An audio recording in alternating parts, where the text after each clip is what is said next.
I think you all have documented that all of the incidents of hateful harassment since election day, and right now that number is at what, over 700? That's correct, 701. Yeah, yeah. With with more coming in, to be honest. Yeah, there have been two notable instances in the past 10 or 15 years, or in the past 15 years, where hate speech has escalated. The first was after 9/11, where which really gave birth to anti-Muslim sentiment that morphed into a movement. And the second was after the election of President Obama, and that hate speech then sort of translated into an astronomical increase in the number of hate groups in this country. That while it rose and fell some over the course of the years, it has remained considerably high. This is the radical right that had been for so many years relegated to the fringe of American culture as a result of the Civil Rights Act and other efforts to acknowledge tolerance and equality. We thought that they would stay there, and all the polls seem to indicate that Hillary Clinton would win, and that this movement would be angry with Trump's loss. But when Trump won, and the results were decisive, the reality is that the waters of racial resentment in this country run very deep, and I think we saw that in the outcome.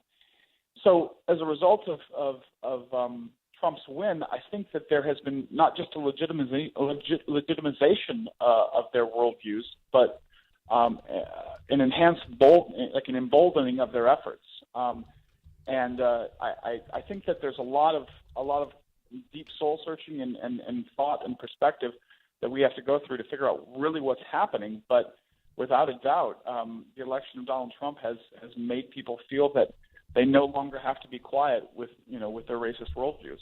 The most surprising reports are the ones that we're hearing out of schools, where middle schoolers have paraded through the halls holding up Trump-Pence campaign signs and screaming white power repeatedly, like this chant.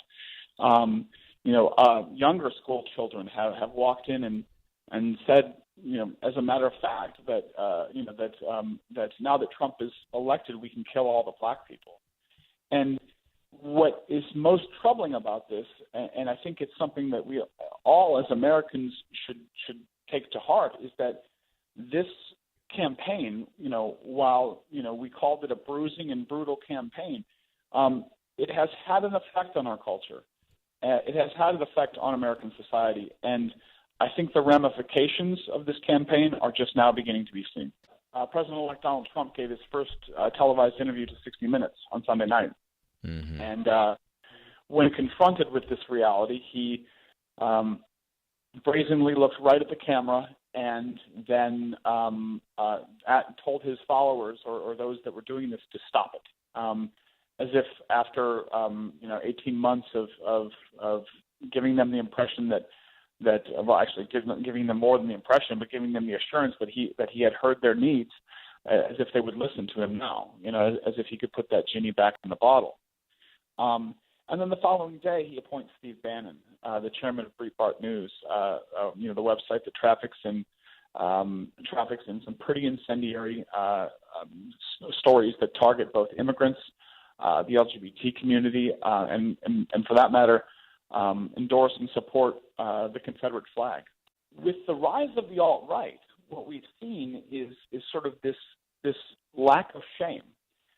Richard Spencer, who coined the term, and he's head of the National Policy Institute, which held a conference this weekend in Washington, D.C., he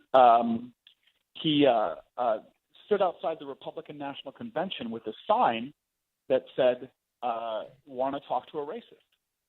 And I think what that showed us was that this group of people they're not ashamed to be racist anymore, and they don't feel that they should be ashamed. Mm-hmm. And that's what we have ahead of us. You all link at haywatch.org. Ryan Lenz with us, folks. You all link to a story at The Guardian. Twitter apparently has banned some of these alt-right characters. So right. What they've done in retaliation is create fake black accounts? That's correct. Tell us about that, if you would. Correct. Well, that's sort of, one of the tactics from this troll culture that, that gave birth to the alt-right. It's to manipulate the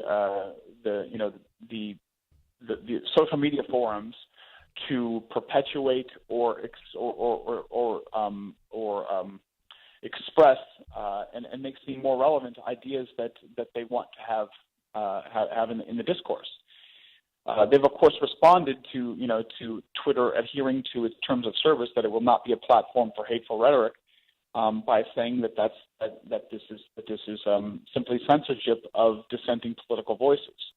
I don't think that's true. I think that these aren't just dissenting political voices. These are political ideas that have terrifying consequences. This rhetoric, as we've documented time and time again, leads to violence. It does not just exist without consequence, and we applaud Twitter for its efforts.